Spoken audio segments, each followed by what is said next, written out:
Get ready to stir it up. With real conversations, let's have real conversations. Get ready to stir it up. Life events and everything in between, let's go. Get ready to stir it up. No capping, if guests got you covered right up. Get ready to stir it up. Stir it up. Come on. Get ready to stir it up. Welcome to Stir It Up. It's really nice to have two guests again. We have the infamous Seth Asafo here. Everybody knows Seth now. You've become synonymous with Stir It Up, you know that? Thanks to Stir It Up. Welcome, it's good to have you. And today I have Alan Ment here with us. Thank you for coming. Thank you for having me. So today we're going to be talking about addiction. And it's understanding addictions and the journey to recovery. And just almost kind of giving everyone a sense of the things that they didn't know about addictions. So, Alan, would you tell us why you're well placed to be having this conversation with us? Okay. My name is Alan, Yes. and I'm a person in recovery. I'm a substance use disorder counselor and the resident counselor and house manager of Iris Place.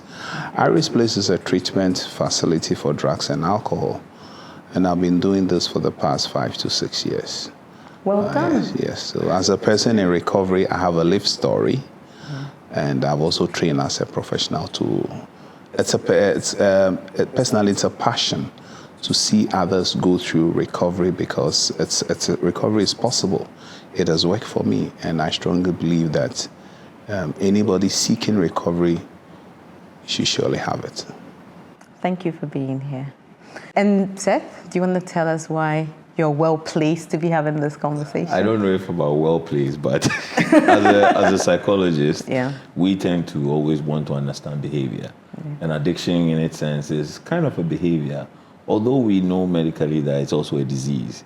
I've worked with a lot of people with varying degrees of addictions, being it chemical, which is the drugs, or even process, which is the behavior, and the kind of impact that it has. And for us, anything that has to do with the brain is something we're fascinated about. Okay. And I have my own lived experience of being someone who used to gamble. Okay. And I think it's powerful. It's made me, it puts me in a place where I usually have a deeper understanding when people have an addiction, in comparison to other people who just look at it and say, but just stop it. Yeah. Because it's not that easy to just stop. Not at all. Right.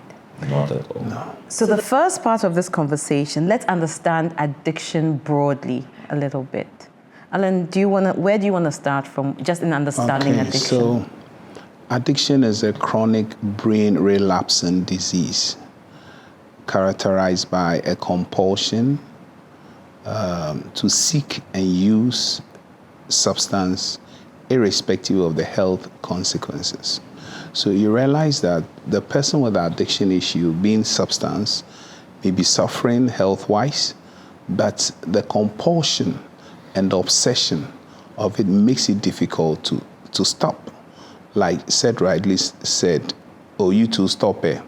It is not easy like that. Seth, a lot of the time when we talk about addiction, we go straight to alcohol and substance. Would you like to share a couple of things that we get addicted to that we don't realize we're addicted to?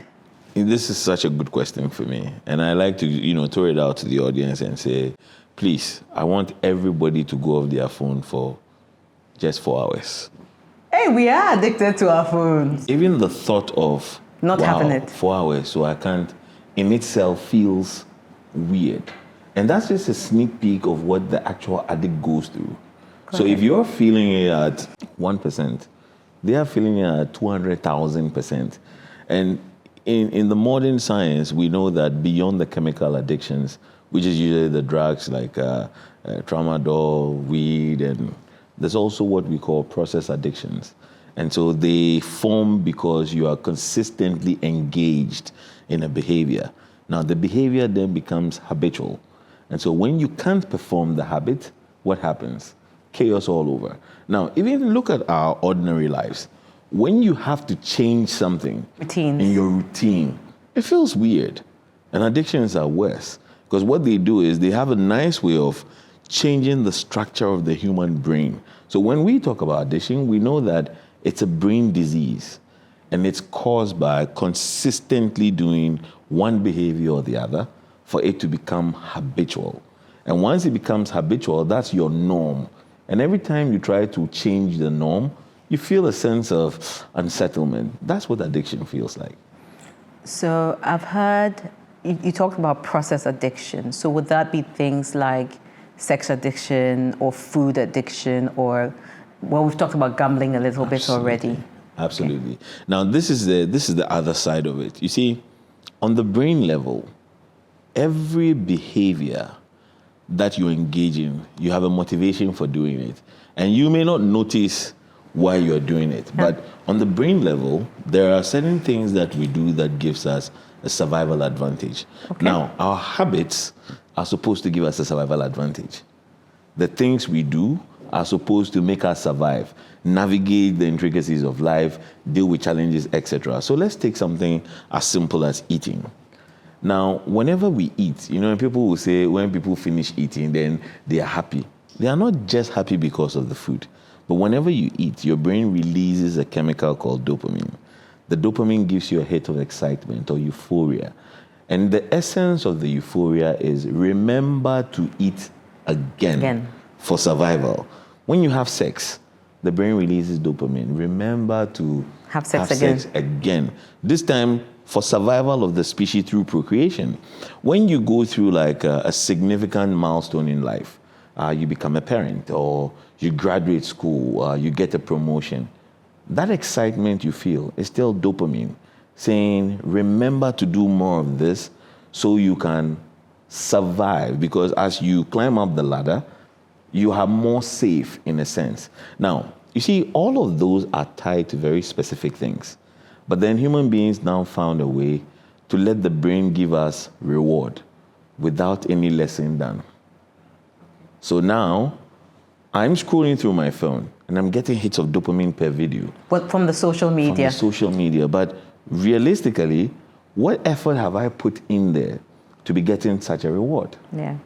I am gambling, and suddenly, so the natural process of perhaps making money would be to work hard. And I know people will be saying gambling too is hard work, but in the sense of sequence, how gradual the process is also affects the way the brain interprets. Because it becomes accepted. Exactly. So it's interesting. I'll come to you, Alan. In one of my conversations, Lily had mentioned that no one sets out to be an addict to anything, right? It's almost like it catches you off your guard. What do you think about that thought? Yeah, you see, so there are stages of addiction. The first being that there's always the experimentational stage, the experimentational and the recreational stage. And there's the circumstantial and occasional stage. Now, when you go beyond these two stages, you cannot help yourself. You cannot stop on your own. You need help to stop. Then you go to the regular and the addictive stage, and then you become a full-blown addict. So in these early stages, the recreational, the experimentational stage, because you always start by wanting to experiment. Then you want to recreate the first feeling. Yes. That is the recreational. And then the circumstantial and occasional. Oh, I want to only use when I'm going for a party. Yeah. It gives me a bit of a high. Sure. You can stop on your own in these initial stages. But if you go beyond that, then you need help to stop. So nobody really sets out wanting to become an addict. It's a gradual process. Right. Yes. And what are the warning signs that you are getting addicted to something? You see, the danger here is that there's a thin line in between all the stages. So before you say Jack, you flipped over. Okay. The warning signs is when you realize that you are obsessed with it. You can't do without it. The regularity in which you pick up to use. And then sometimes for ease and comfort, especially when you have this emotional imbalance, you want to use it to calm your nerves. And they realize that you can't really function without the use of the substance, then you realize that you have become an addict. Or you want to stop, you say to yourself, I'm not going to do I won't it. do this again. Yes, but you find yourself doing it. It's almost like, and you know, it's interesting. When you said you say you want to stop, it's almost like working late. I mean, I work all sorts of hours. And there are days where I say, oh, today I'm just going to close work at 5. So maybe to a certain extent, people like me might even be addicted to work and not realize that, I am. Because there are times when I say, you know what, today I'm stopping at this time. And before I know it, I'm still carrying on and carrying on and carrying on. Addiction to work is real. Got it. It is real. It's a coping. For many people, it's a way to escape. It's a distraction from other things. To escape from something you don't want to deal with. Okay. And it is real. And it can get detrimental when it starts interfering with your sleep health and other all routines. that, And so it's lovely that we're having this conversation because it allows us to realize that the addiction is not just about the drugs, isn't it? Are there people who are predisposed to addiction, Seth? There's research that suggests that if you have family members who have addictions, you also have a predisposition. In fact, neuroscience research teaches us that if I am engaging in specific behaviors today, it rewrites my DNA.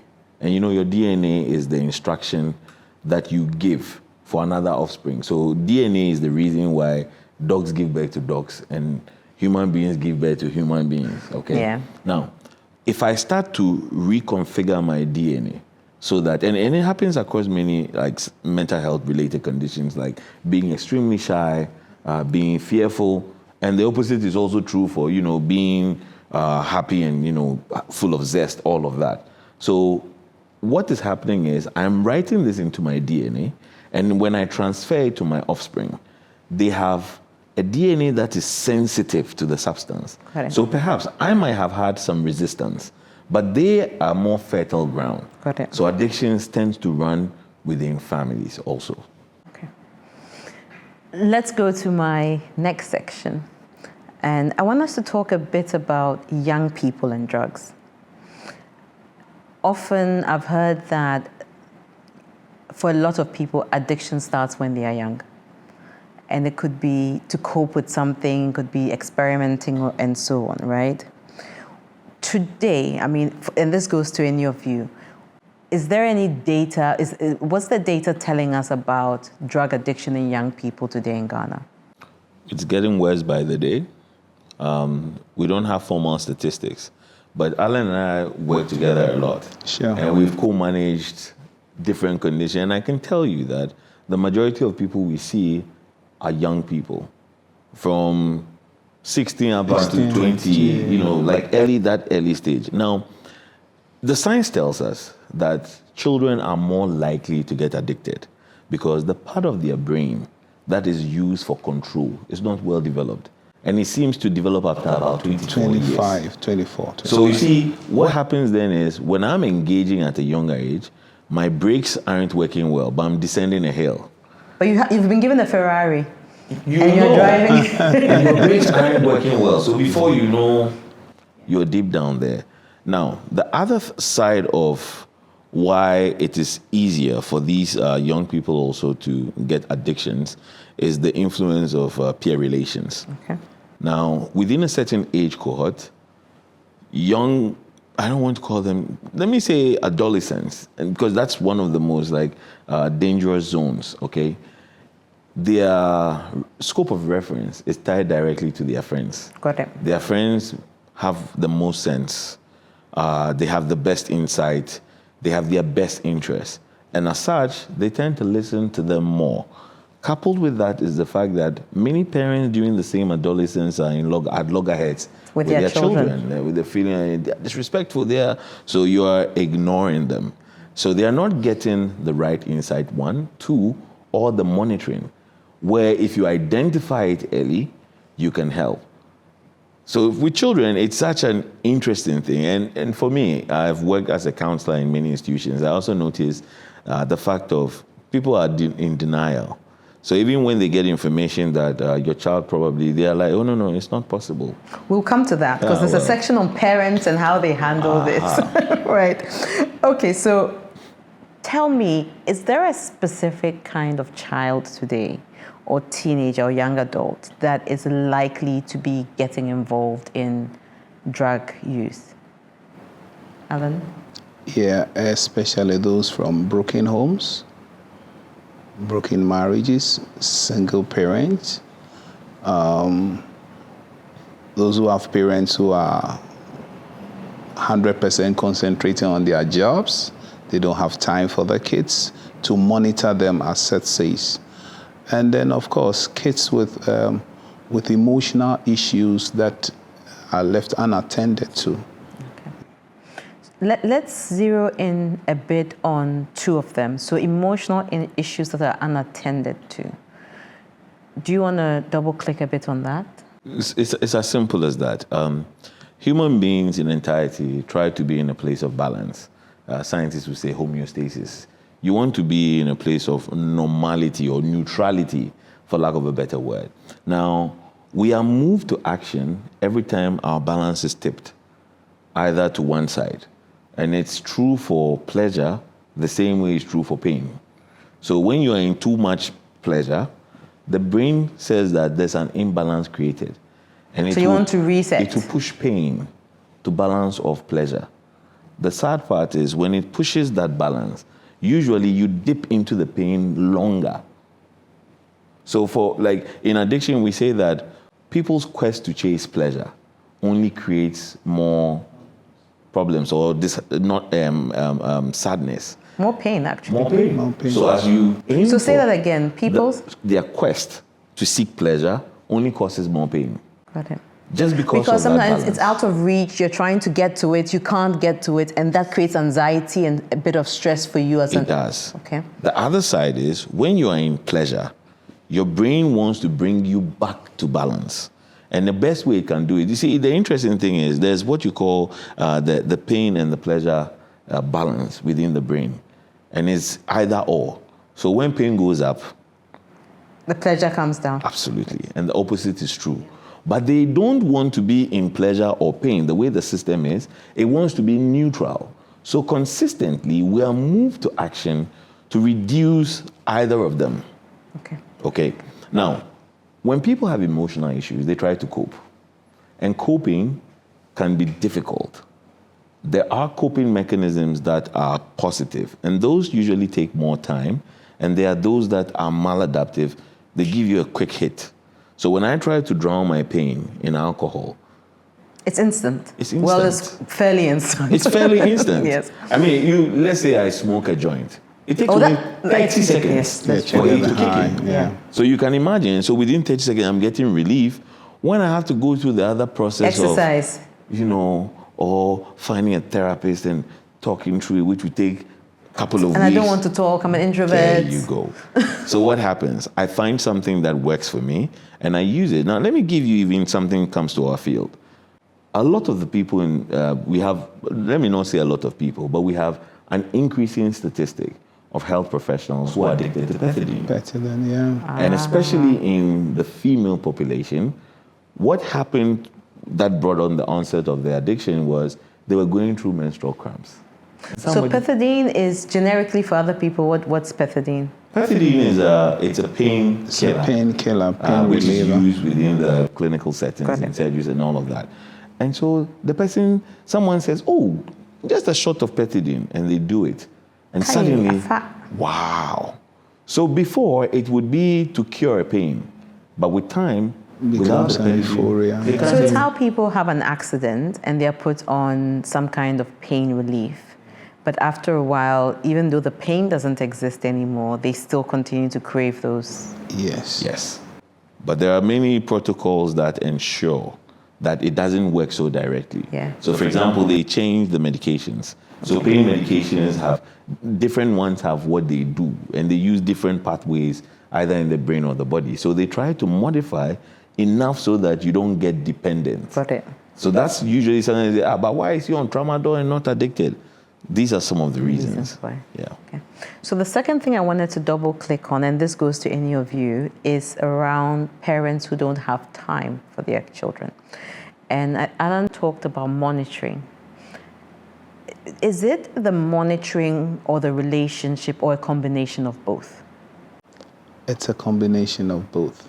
Because if you make your son, your daughter, your child, your very best friend, I believe they will not be seeking for things that they should be, some knowledge or insight into issues, only with their friends. They will tend to confide in you. And it is not monitoring per se that you are out like a policeman monitoring them, but it comes out of the relationship. Yeah. Then you may be having the telltale signs that maybe emotionally my son, my daughter is not well, and then you can come in. But then a good relationship should be established so that the child can confide in the parent as my best friend. And when you do that, there's nothing that they can do behind it. Even if should they go overboard, you are always there to help them nip it in the bud, to recoil. Yes. You want to say something? There are a number of specialists who say that addiction is the narrowing of the things that cause us to feel pleasure. So much so that it's now just one thing.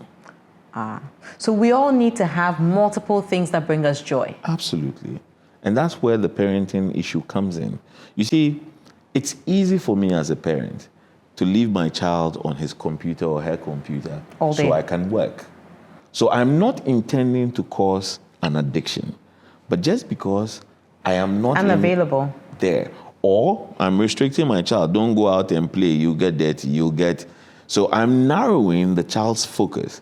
And in many of the treatments we do, we also realize that for people that have many different things that intrigue them, it's difficult for them to get addicted to something because they have so many stimulations. So there are multiple outlets. So there's sports, there's books, there's friends, there is social interactions, there's movies. There's connection with parents. There's connection with parents. There's even, I tell people, fighting with your parents in itself is also important. Yes. And children, the relationship with a child, it builds from younger. True. So if you don't start parenting early, and you want to parent when I'm older, it's not going to work. It's like an investment. You put money in the bank. Yes. With time, it generates more. So as a parent, if I'm not investing time into my child, and now I'll come and I want to withdraw, will I get? No. And the connection is what allows the child to be able to come to you and ask you the silliest of questions. Yes. Got it. Absolutely. Got it. But you see this, if I may add this, yes, please, the same way when it comes to treatment of addiction, the therapist is not alone with the client or the person suffering from substance use disorder. We need parents on board. We need family on board. There's a community that so it's needs like to... a triangle this way. At the base, one end is the therapist or the facility. This side is family. And the top there is the client. So we all prop the person up. It's not like my car is broken down. You take it to the workshop and you call the mechanic. And it's sorted. No. Got it. So we need family. So it's almost like you need an ecosystem, a social support system of sorts once you are trying to get into recovery. Exactly. All right. Let's talk a little bit about entry points for young people. What would be the top entry points in your experience for young people to access drugs or alcohol and become addicted to it? Friends. Peers, they are peers. Like I said, it's always an experimentational stage. So basically, it's their peers. They always want to experiment. Yeah, so I can say. And even within the peers, right? So it would be school friends. It could even be relationships, right? So a girl meets a guy. The guy says, "Oh, try this and let's see how it goes." And that. Yes. So that's why you're smiling and nodding. I'm sorry because it's taking me back. I mean, even till this day, I don't take alcohol. Yes. But when I was growing up, at the time there was the TV channel called MCM. They used to play only musical videos, and our time it was cool. It was cool. And then every time you watched, there was this clip, and then you say sipping Bacardi. So in my mind, Bacardi, Bacardi was sweet. Sweet too. Bacardi was on our mind, and the first time I tasted Bacardi, I like, this thing, is this the Bacardi? So you can only just imagine what it was like for me, because I'm seeing all these things out there as the in thing. I'm seeing them as, wow. So for me, I think the influence of the technology or the media age is such a powerful thing. Sure. So yes, there's always a plug or somebody who will push you to it, but there are constants, there's a constant influx of information that makes these things Attractive. Attractive. And even when you have experimented, sometimes it's not the best experience, but for a certain social acknowledgement, you still like, okay, if everybody is doing it, let me, and then it kicks in. And you're absolutely right. There's so many things we start off doing, not because we enjoy doing them, but because it makes us socially acceptable. There you go. Such an interesting phenomenon. So it comes back to wanting to cope with. So I can't stand isolation. So to cope with it, I engage. Today, do you find young people who start consuming drugs without knowing it? Do you find a bit of that? A lot of them. Okay. In fact, a lot of them, anecdotally, I'd say the chunk of them, they started without knowing. Okay. So, yes, they said, well, it's marijuana, but they still didn't know what marijuana is, what it does to you. It was just it's just marijuana, it's just smoke. So I can relate that we all say, oh, marijuana, but how many people actually know What it does. What it does. And what we'll it's come into the composed of? drugs, and then you tell us a bit more about the different types of drugs. So, in the punch at a party, you go to a party, and it's been spiked with something. What do you think the sequence would be? Would it be, I taste it, I feel a certain way, and I ask questions, or I feel a certain way and I don't ask questions? Because It's different for everybody. okay. But what could it be? We have different brain systems or neurocircuitries. So somebody may taste that punch and become manic at once, or they may seem like they've gotten psychotic. Yeah. Another person may take it and it will be the worst feeling ever. Another person will take it and it will be amazing. But you see, we must also bear in mind what I explained earlier about predispositions that we already have. Let's say I had a very difficult upbringing, and I taste that and I feel like it makes me feel cool. Calms you I'm likely down. to seek it out again. Let's say my parents were addicts. So my body is already fertile. My brain is fertile. So the moment I taste it, the impact is boom, which means I'm more likely to. There are other people who would also try it and be like, never again. Never again. Will I try this? And it's important to notice these different characteristics of things that may predispose people to keep engaging, although it's accidental. Okay. Let's talk a bit about the different drugs. Today at your facility, what would be the top 2 drugs that people come in addicted with? Alcohol and marijuana. Alcohol and marijuana. And we've talked a bit about the entry points already. And we know that it takes a bit of time. It doesn't happen instantly. When they show up, what are the stories they are telling?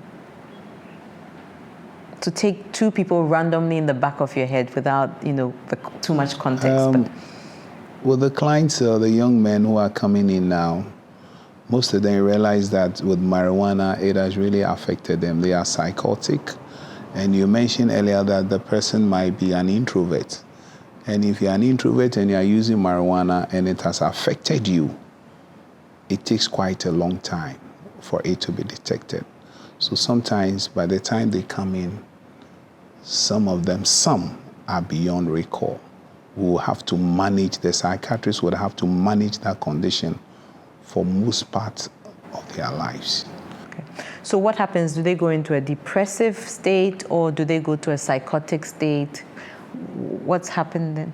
Yeah, I mean, both ways. And you realize that most of them may be asked to come in, prompted by their parents. They're Some may forced. have also, hit rock bottom. They realize that at this juncture, I have no option than to check to treatment.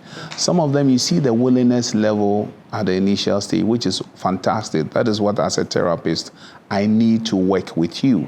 The willingness, giving me that open-mindedness, being honest about your situation. So they have accepted that I have a problem and I need help. Okay. Seth, you want to comment? In terms of substances, it's the effect that it has on the brain that we use to classify them. So there are those that take you up and those that take you down. So those that take you up are stimulants. Those that take you down are depressants. And then you have what you call those that alter your consciousness, hallucinogens. Now, some drugs can be all of the three. And for many people that use, the interesting thing is they do a mix of high and low. Okay. So a cocktail, yeah. They hit the high, and after some time. So what takes them to a high? So your best you take to us. So alcohol is a stimulant, of course. Okay. But you see, marijuana is an all-rounder. Marijuana doesn't fall under a specific classification. So for me, it is the most dangerous of all the drugs. Okay. Yes. But cocaine is a stimulant, and heroin is a depressant. Yeah. So maybe let's go a bit into it in terms of the stimulants kind of give you a bit of a hyper feeling, right? And for me, what I can imagine is a young 17-year-old boy who is a bit introverted, has seen a girl he likes, he's thinking, I need to talk to Sandra. And he's thinking, I need something to just pick me up a little bit. Or his friends will say, you know what, take this small Tetra Pak, give you some small coffee, make you go talk to the chick, right?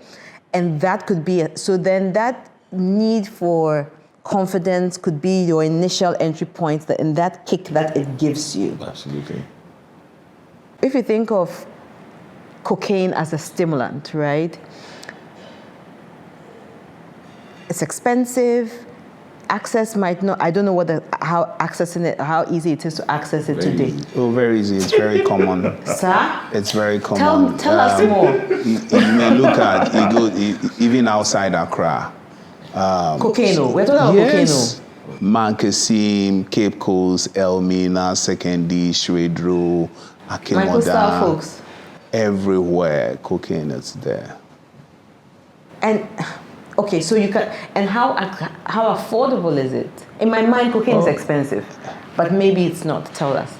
Yeah, it's expensive, but we have categories there's some that are adulterated.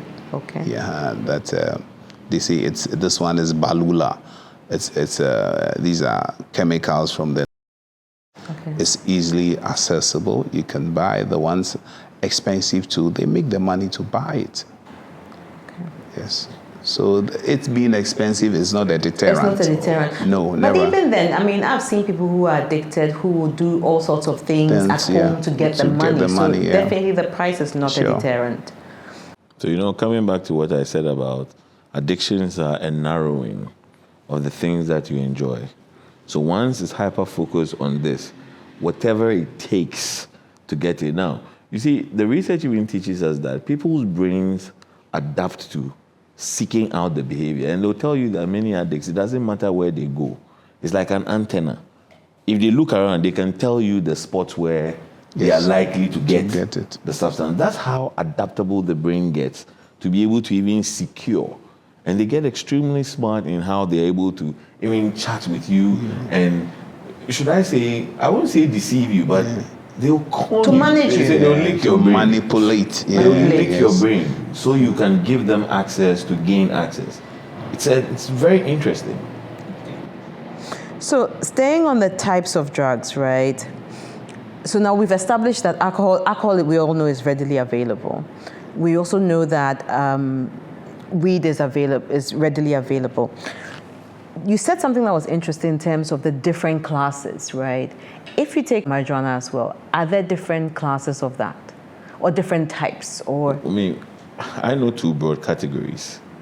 The sativa strands and the indica strands. Okay. Which one is amnesia? Amnesia and the brain. So the ones that give the high. So you see, like I was saying about marijuana can act as a stimulant, a depressant, and a hallucinogen all in one.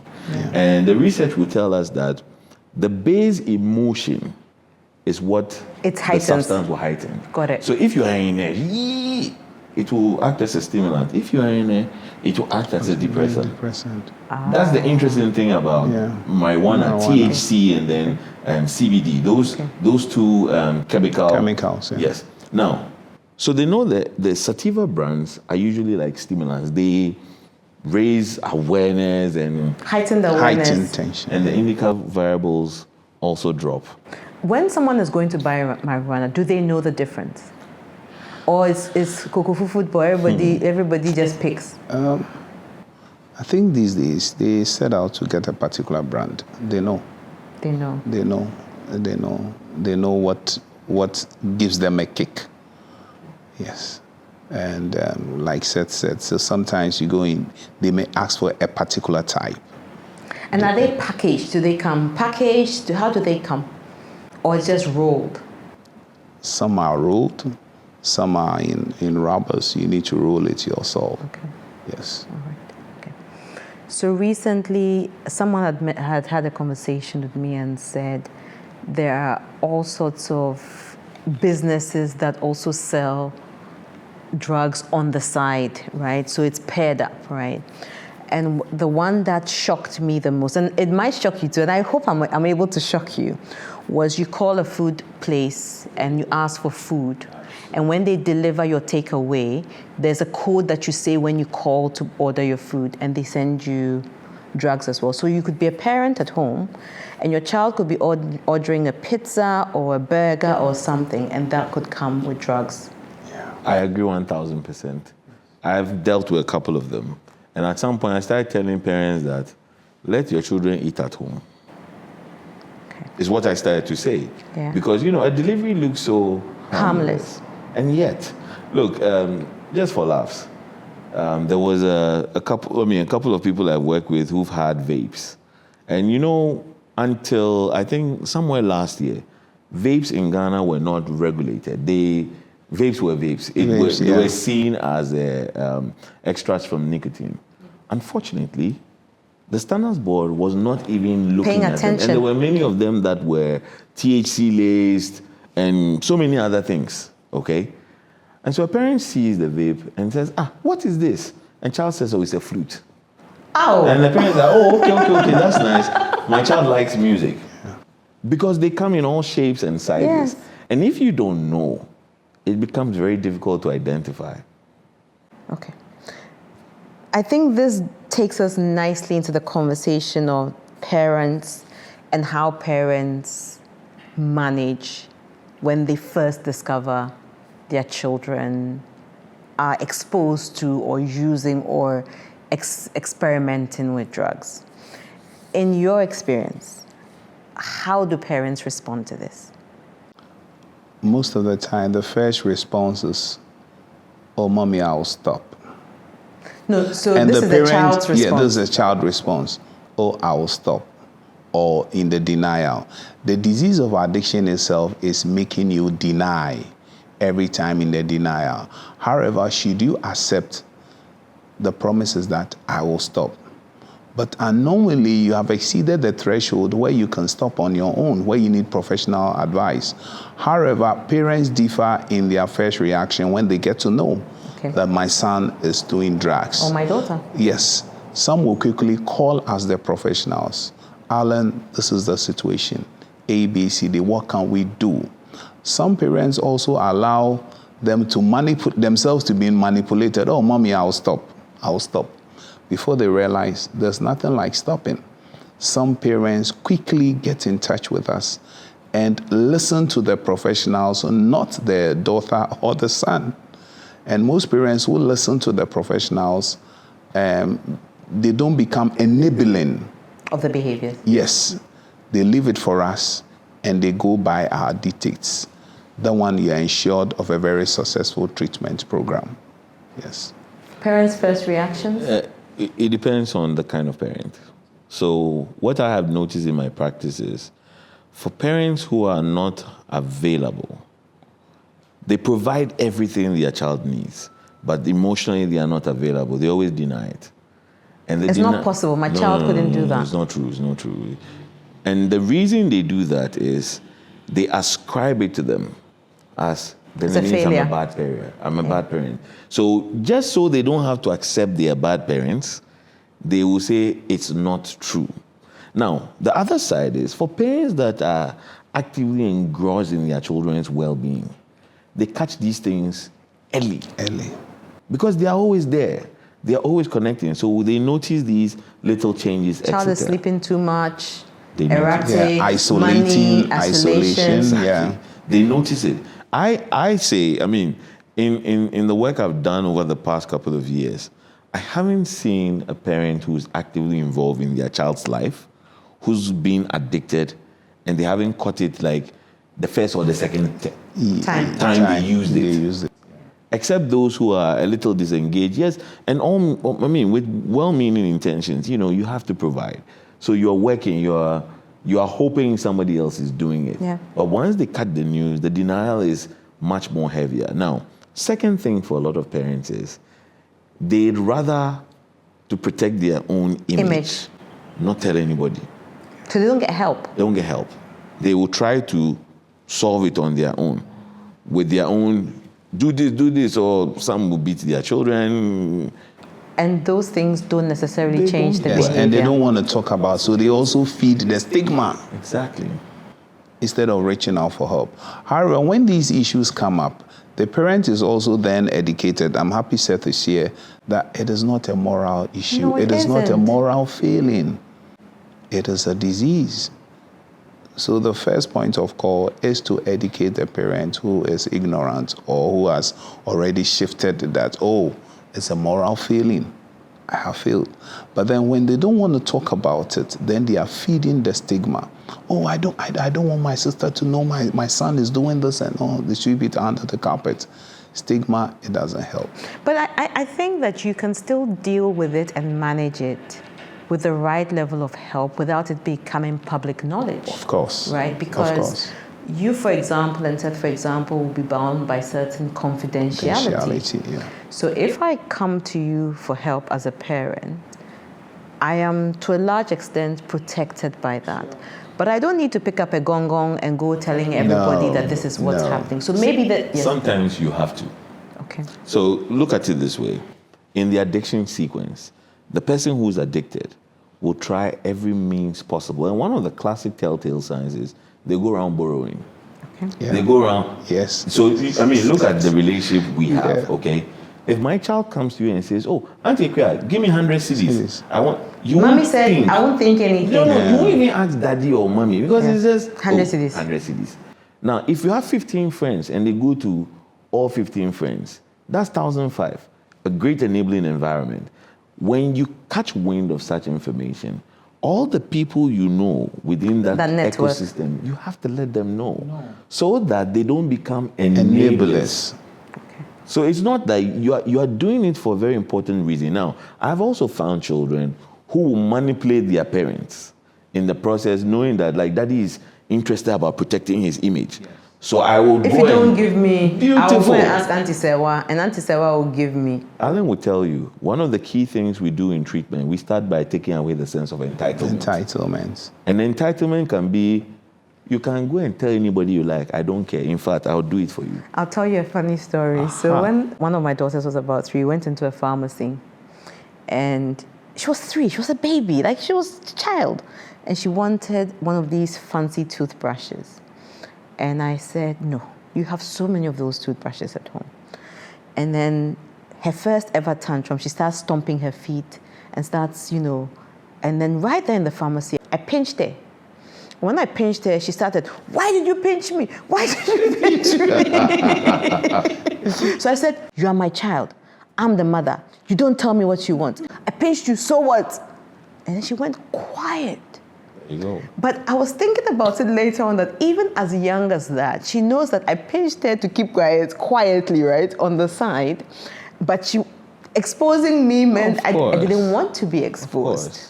Right? So I can imagine that an addict who is much older and a lot more, manipulative would then use that against you. And everything that's done in secrecy also has its own. Yeah. And because we genuinely care about the people who are close to us, if they are going through suffering, we feel it.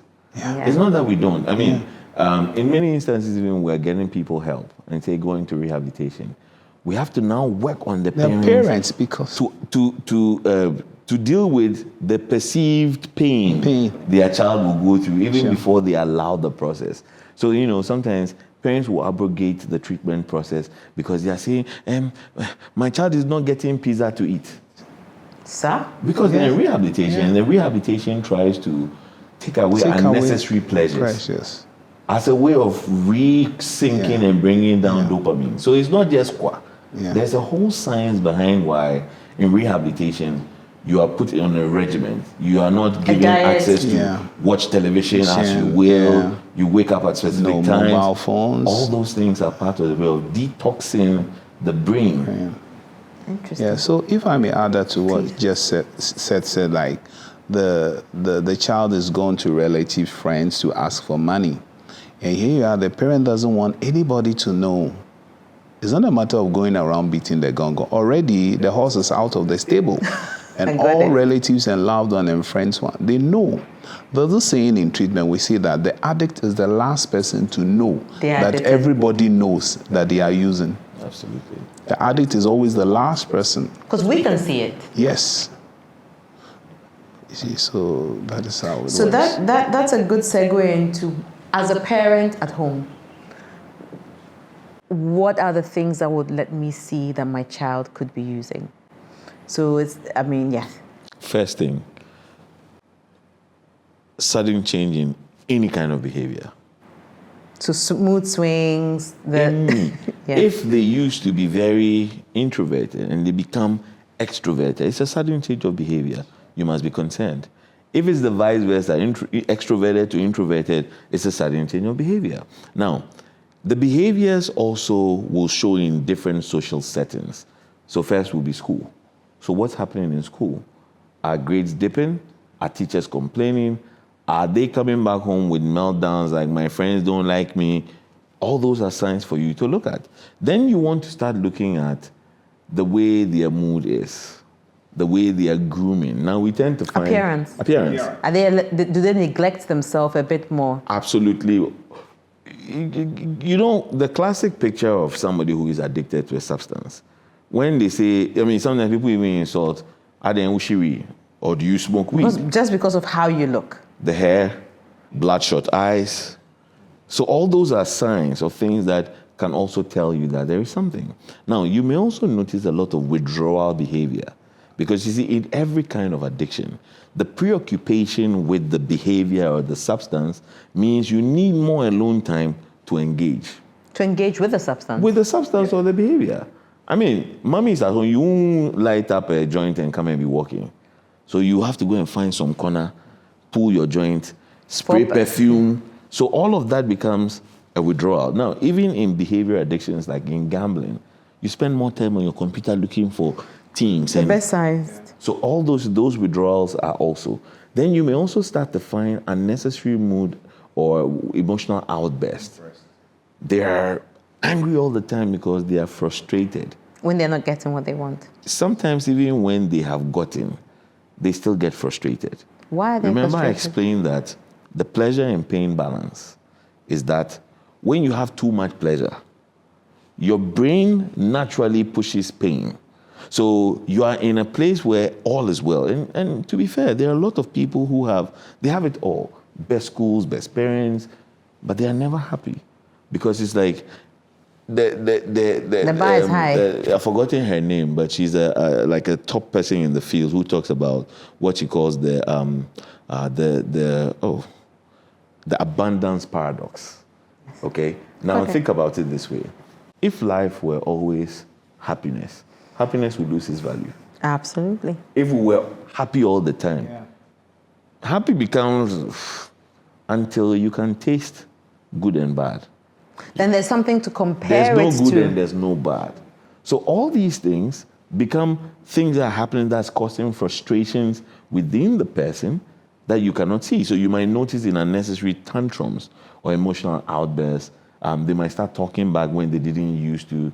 And I always put a caveat. Are they talking? If they are talking back because you are frustrating them, That's different. that's something we have to look at.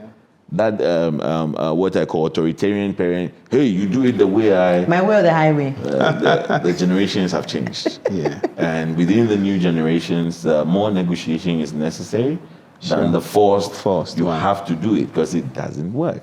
So all these may be signs to show you. And then you see physical symptoms like fingernails, especially Dirty. for people that chase. Yeah. Dirty. You know, Chase, what's chase? when, The way they chase the crack cocaine Foil. or the heroin on the foil. So you have burnt fingertips, darkened fingertips, Got it. baked fingertips, whichever way you want to call it. Okay. Yeah. But to add to what's said, the behaviors, there's also instant gratification. Mommy, I want it and I want it now. Oh, Abeku, hold on. I've heard you. I'll get it for you. Where is it? I want it now. Instant gratification. There's always also defensive attitude when you are correcting them or you prompt them about some behaviors that are not right. They will always be on the defensive. There's also dishonesty, lots of lying, and isolation. Okay. And then the quest for money. So, yes, so their spending patterns Yeah, will change. yeah, We spendthrift, need money yeah. to kind of Yeah, support yeah. the addiction. And the manipulation, the stories are so much. Tell me a story. Any story at all? Any story at all of manipulation? Just swing the car keys and I've run out of petrol. Okay. I need money to buy petrol from friends. I'm sick. Create all sorts of stories. Yeah. So I had Food. a client. Oh, sorry, I yeah, had go. a client who organized a robbery in his own house. Oh dear. Was tied in a chair. His friends took the loot and went. And then when his parents came, they came to an empty house. So we've been robbed. And then when he went To collect for his share. Saturday, his friends said, Charlie, this one there. Onayako. And it became a problem. Problem. That's the only way we even knew that it had been orchestrated. So look at Yeah. the lengths length. that they are willing to go to just to gratify their behavior. Okay. Do eating patterns change? Absolutely. Sure. Absolutely. How So, so? please go ahead. Eating patterns change. Loss of appetite. Loss of appetite. However, when they check into treatment, the first month is an insatiable appetite. They eat When it's everything. after detox and the drugs have really left the system, oh my God, they can really eat. Yes. However, when they start using drugs too early, they may overeat, but after some time, it may plateau and then drop, where there'll be loss of appetite. Sleeping patterns? Yeah. Significant. Serious insomnia. Significant. Insomnia. The other thing about the eating patterns is, at some point also, they can't eat. Yeah. When they get so deep into the addiction, the focus is only on the drug. The drug. Okay. So without the drug, it's difficult to do anything else. Sleeping patterns, for many of them, the inability to sleep is real. For some also, the drugs cause a calming effect. For those who do high and low, the calming effect will mean that they will sleep a little more than usual. And then also you'll notice with the groggy voice, their voice becomes a little Croaky. deeper, and then their speech is a little slurred and slow. Yeah. So I remember They when look like cool kids. cool kids. I was just about to say that when we were younger, all those boys who what's up? What's up? Yeah, slurred speech. Can't make we. It sounds. Now we understand all those were The way you telltale use it. addiction they signs, were yeah. using at the time. We didn't know. They were so Telltale cool. I wanted to speak Yeah. like that. So with insomnia, it comes with it. Okay. However, in treatment, so it took me 9 months to 1 year for my normal sleeping pattern to be restored. Okay. I refused any sedatives because that will also be a form of cross addiction. And then you may be tapered off gradually. But initial treatment, there's insomnia with drug use. Okay. Yeah. When I was younger, any child or any of the neighbors' kids who were up to something, you would hear the mother saying, now for 4 years, move free here. Now we say, so do the social circles also, or the friendship groups change? Is that one of the things? Okay. It is. Sure. In recovery, they always tell you about people, Places and things. As triggers. Now, notice this. In every addiction, one of the organs that is also one of the parts of the brain that is mostly affected is what we call your hippocampus. Yeah. It's the place where your memory is. Now, so even when I have gone through rehabilitation and I am not craving, my memory is enough. The thought of the hit I used to get is enough to put me into a craving. So, the kind of people that you are with is important. If you have people who are consistently engaging, you are not stronger than Samson. No, you're not. Before you know, you would have tasted it. Because even some people, those who get into extreme addictions, if they are driving past a place and they smell, even marijuana, the sense memory, it suddenly causes them to feel a deep sense of craving. So we know that those things happen. Now, I tell a lot of parents also that does not in any way mean you say this friend is not good for you. So you see, that kind of behavior, the other thing of what it does is it makes the children hide from you. So I want to hang out with Alan. We know Uncle Alan has a challenge, okay? He's bad for you, but I like hanging out with him. Yeah. What might be most helpful is to create context of a value system, of a family value, that then becomes something that is ingrained within me. And say, well, if Alan has to hang out with you, they do it in our house where I have some oversight. Yeah. But the force, don't hang with this person, only pushes them to hide. And so when they are hiding and they are doing something, then you're more likely to lose them in that process. So, growing up, we're raised by communities technically, right? So if your neighbor saw you up the road doing something, not wearing slippers, by the time you get home, your mother knows, your father knows, right? So we're all raised by a community, basically. Today, it's very different. You can live on a lane and not know 3/4 of the people who live on the same lane as you. Now, that change I think has had an impact on how we're even, existing and socializing in that network. What are your thoughts about the things that we need to do in our communities, family structures, to kind of make it more acceptable for other people to support us as we raise our children? I don't know if that... It does. And I'm going to zone in on addictions specifically. Okay, that's fine. Earlier I mentioned that the more things you allow yourself or others to connect with, the harder it might get for them to be addicted to one. Correct. Because they have many other things. So how do we treat typical addicts? You shun them. Yeah. You push them away. There's no connection. And they don't see... it pushes them deeper. Yes, and they don't see why they should try. Now, in Portugal used to have the worst drug problem in the whole world. And so they gathered a team of professionals to help them resolve the problem. Now, when they were done, guess what the recommendations were? Legalize all substances, number one.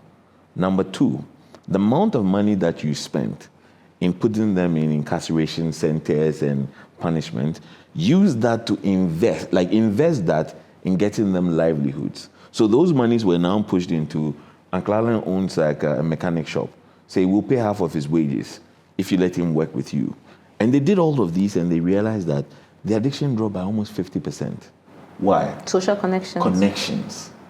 So it is such a powerful tool. And Uncle Alan was talking of the fact that even when we are working with parents, we tell them your phone call or your money cannot solve the problem. You have to be there with the child. You must connect with the child. You must be able to deal with, excuse me to say, their nonsense, which we proudly deal with all the time. And that makes them feel connected to us, so they are able to express more. And expressing in itself takes away some of that burden for which they are going to try to cope with. So from a very social perspective, how do our churches look at addicts? How does the political system look at addicts? How does the school system look at addicts? I have always been against, we found a child smoking, so we are sacking the child. I've been against it because I always tell them, you are now throwing them to the where? wolves. Worse. But if there were structures to accommodate them in a little different way, that connection alone, or the fact that I know I'll be hurting this person, we will say yes, the addictions don't, but even deeper within them, they still feel that they are doing something wrong. And the connections can sometimes be more powerful than the punishments. Okay. The connection can be more powerful than the punishment. The connection.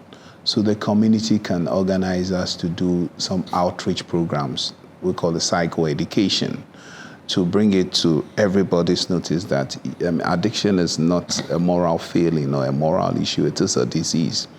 Persons with lived experience like myself go out there, share our stories, share our feelings, share our victories in recovery.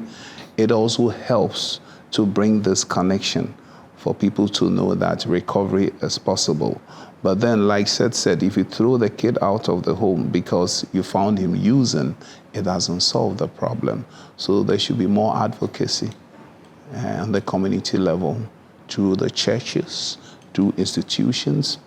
Occasionally we do these outreach programs, which we call psychoeducation, in schools, in SHS. And after a student did so marvelously, after walked up to me, he said, Alan, he said, Mr. I said, just call me Alan. He said, my dad is an alcoholic today. This was 2 years ago. The dad is about a year plus in recovery. That's great. Yes, there's a very powerful connection through the community, to an outreach program at a community-based senior high school.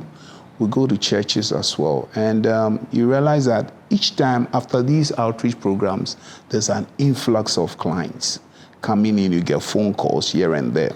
So we don't need to sever that umbilical cord with the community in terms of advocacy. Got it. What do you tell a parent who's just discovered that their child is using? Maybe not addicted yet, and they're afraid and they're in denial or they're panicking. What would be the first two things you would say? From a medical point of view, early detection. You know, you're so mischievous, Seth. Yes, go for it. You know, like in all the significant medical conditions, they'll tell you early detection is the best tool you have. Yeah. Once you've discovered there's an awareness, you can seek help. Yeah.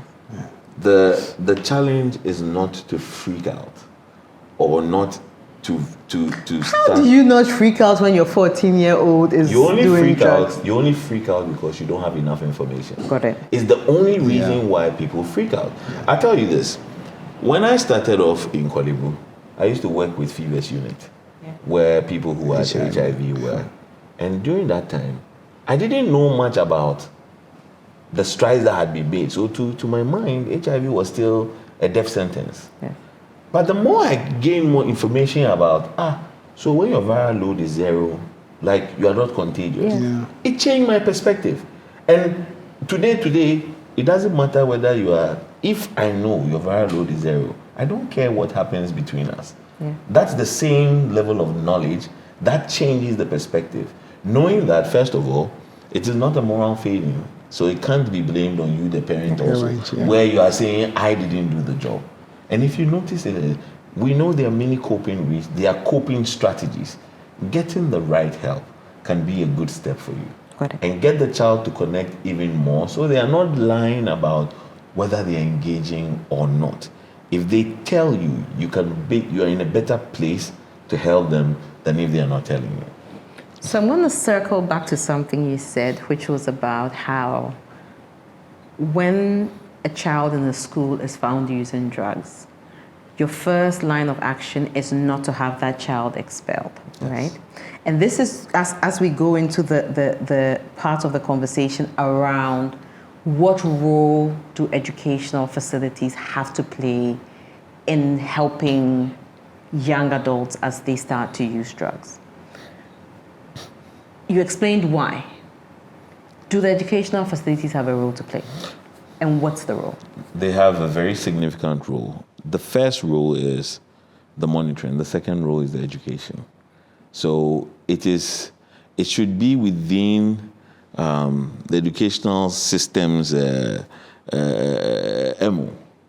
to have information on things like this, because they have become part and parcel of us. Now, one of the other reasons why I advocate strongly for things like this is that everybody in today's world is addicted to something. Addictions affect the exact same structure of the brain. So it doesn't matter whether mine is phone addiction or porn or gambling or cocaine or heroin. It's the same place. What it also means is that our brains become sensitive to other addictions. So we say that addictions beget addictions. So if I have one addiction, it opens me up to what? A drug addiction will open you up to a gambling addiction, a sex addiction. So the ground is fertile because our children are all technologically savvy.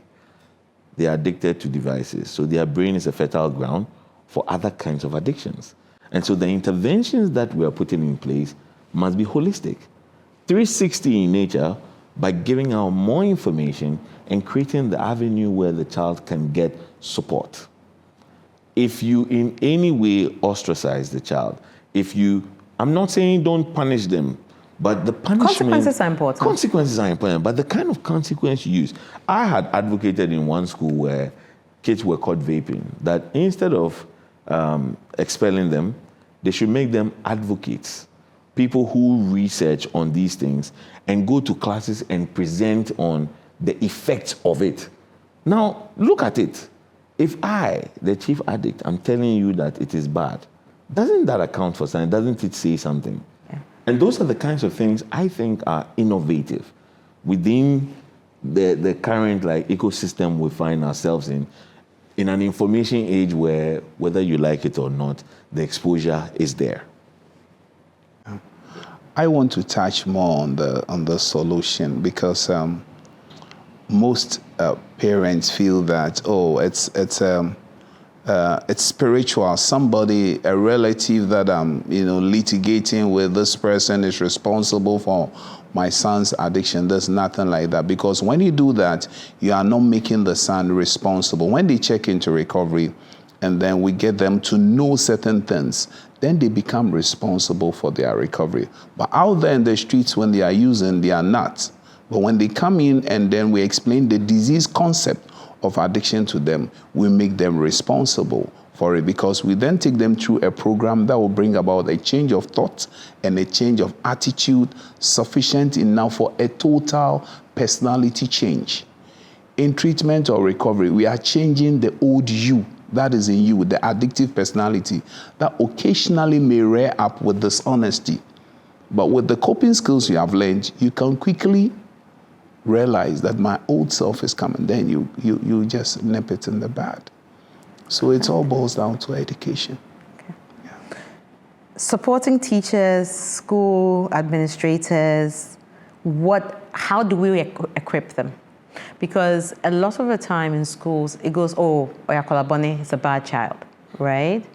But is there a way that we equip school administrators and educators in how to even identify, put procedures into support these children? I mean, what do we need to do? I think it starts from even a policy level. That how many schools have a substance use policy yeah. Especially within a world where we know it is rampant.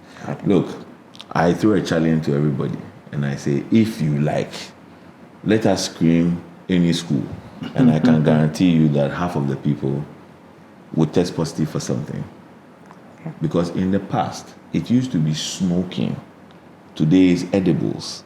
So the problem is the smoke is bad for your lungs. But the edibles, go straight into your blood. Yeah. That's the way that people are explaining the context. So if you have a policy, the policy empowers specific institutions institutions within an institution to be resourced to be able to deal with it. I think we need to be more proactive about this and say, whether we like it or not, is there. And I keep saying that for me, at some age, my son will take testing every week. Every week, yeah. So that it's like you are ahead of me every time I'm thinking of something. So I'm thinking, should you should schools have a policy around random testing? Random Absolutely. testing, yes. Right? And, Yeah. and the reason absolutely. I say that is a lot of parents, we've established that parents can be in a home with a child and not even realize that their child is using. Yes. We also have parents who don't necessarily have as much control over their children today, Yes. right? And this is both in urban and rural settings, right? So, and one of the conversations we'll have a bit more is in the rural settings, because a lot of the things we've talked about seem to be placed more in urban settings. yeah. But the reality is that, like you were saying, Mankasim, Kumas, Cape Coast, yeah. Takoradi, and all of those places, there's a lot of Yes, cocaine and so cocaine on there, right? If a school has a random drug testing policy, does that not actually help parents? Because then you know for a fact this is what's happening. Yeah. And it allows you not to be, it allows you to take action. Yes. Sure. It's sometimes I think the challenge is the policy is not enough if there are no structures for what is done if Got it. a test. It's like there's a positive test. Yes. And I suppose for many institutions, the thing is, if you use, you are kicked out. Now, schools may sometimes say we're not equipped to handle Yes. people who are using, but at least they are equipped to educate. Got it. And education might be the starting point. We test, we see this education, and then a referral Yeah. through the parents Sure. to somebody to help the child. Sure. Knowing that, and the child knowing that the test will be done again. Yeah. So if I am using, I have to look. I do these kinds of testing for many corporates. And I'm happy to say that the corporate institutions are telling their staff, the employees, that we're not testing you because we want to sack you. No. We're testing you to help you. Yeah. So if you test positive, the protocol I tell you is, if you have a problem, you have to let me know. No. So we can institute the intervention. But if you say it's not a problem and you fail again, that's when you It are becomes an liable. issue. Exactly. And he has referred such cases to me. So, of course, name withheld, there's this uni, they did this random test, and all those who are found to be on substances, they all had to defer their course, and they referred them to us for treatment. Now they've gone back to continue their studies. Okay. Yeah. Coming towards the end, rehabilitation and post-rehabilitation. Yeah. So you find that addiction is an ongoing thing that you need to, every day is a new day. Yeah. And every day you need to make a decision that I'm not going to be doing Sure. this, right? It's almost like a daily battle. Yeah. It's not something that you Yeah. can put on hold, Sure. right? What do we have in place today in our country to help people who are battling? What systems do we have in place? What if a mother discovered today this is what her child was doing, a father discovered that his son was doing this, or I discover my sibling is doing something, whatever it is, what access points exist to support me? All right. So in the country now we have treatment facilities where I'm coming from. We have professionals like Seth who may be called in every now and then. We've had referrals from him. So the treatment facilities take the clients, as you refer to them, to a program, as I said, to bring about the change of thought and a change of attitude. When they stop using the drugs, there's the obsession that they have to deal with, because addiction comes with its package of behaviors. So once you are no more taking the drugs, these behaviors are there, and that is what we work on. We call it character defects, but it is work in progress every day. And we see, there's this slogan in treatment, we say, give time. The kind of change that we want, to be able to sustain and maintain it, you wouldn't get it overnight. It takes time. And we'll tell parents to give us time, and they are part of the process. However, when the client stay in a treatment facility is over, it is not the end of the program. Every person suffering from substance use disorder would have to continue to practice whatever he or she has been taught to ensure total abstinence for the rest of his or her life. Now we have what we call aftercare service or aftercare treatment. How to take care of yourself when you leave treatment facility. We'll give you a couple of numbers. There are online meetings for NA, AA, that's Alcoholics Anonymous, Narcotics Anonymous. You need to belong to a home group. These are support systems that will help you to maintain your abstinence and also have an improved health and wellness kind of life. And they exist here. Yes, they exist here. They exist here. I think that's what's important to know, right? Yes, because a lot of the time people do not know where to start. And like you said, the stigma. So I don't want to ask anybody. Yeah. But knowing this is definitely important, Seth? Yeah. There are a number of very interesting things to know. Many chemical addictions cause the physical body to physically crave. It's like a scratch. You have to scratch it. And if the scratch is there, we have to find a way to soothe the scratch. And that's what detoxification comes to. So detox takes away the chemical within the blood that pushes you to crave. And once that is done, many people become more rational to deal with it. Now, if your brain, and I was explaining earlier that when you get used to a substance or a behavior and you can't engage in it, your brain says, don't take me for an idiot. You make the thing sweet me. Now you don't want me to engage. So your brain, in its quest to get its way, will punish you. And that's what people experience as withdrawal. So in detox, what we do is to deal with these withdrawals because they are the things that usually push people to go back to the behavior. So once you deal with the pain, people are in a better place to move forward. And after that is the actual rehabilitation process. Now, the science of addiction tells you that the best way to become normal again is to reduce the amount of dopamine. And the science explains that it takes about 30 days of not engaging in the behavior for you to come to what you call baseline dopamine. Because then, Uncle Alan talked about tolerance. Now, the body in itself will release bits and pieces of dopamine throughout the day.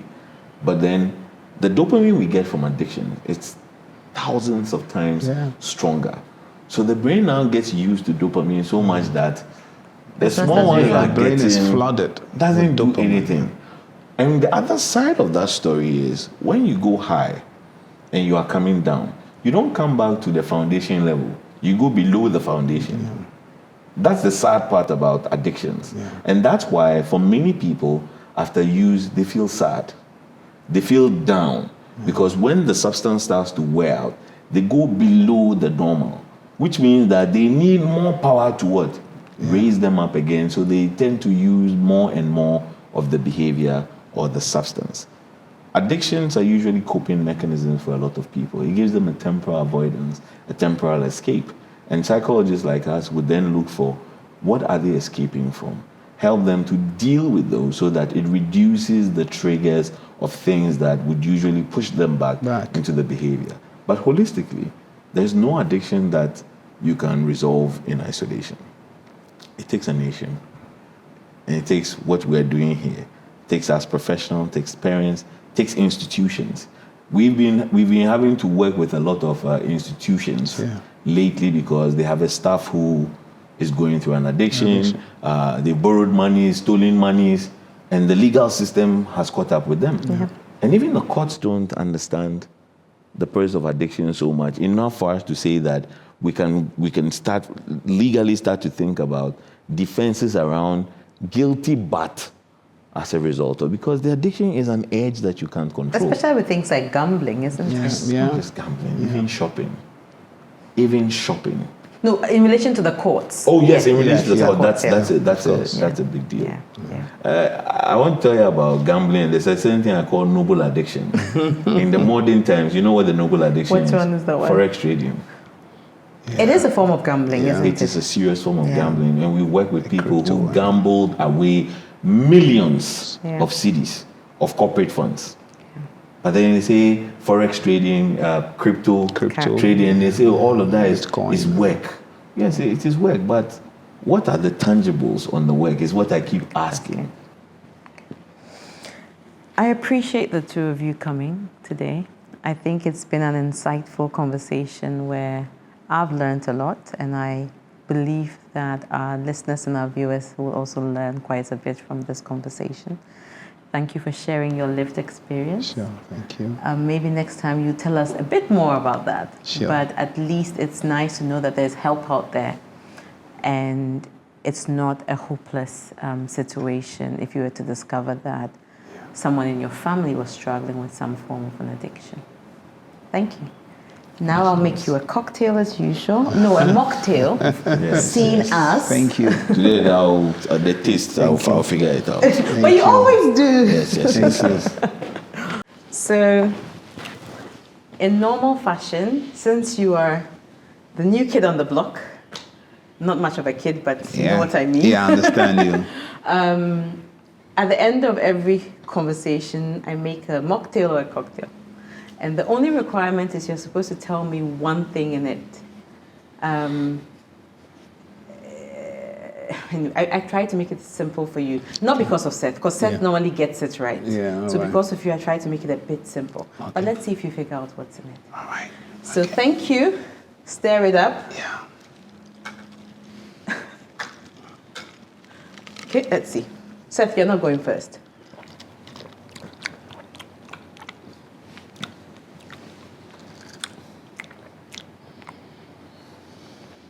He took a deep breath.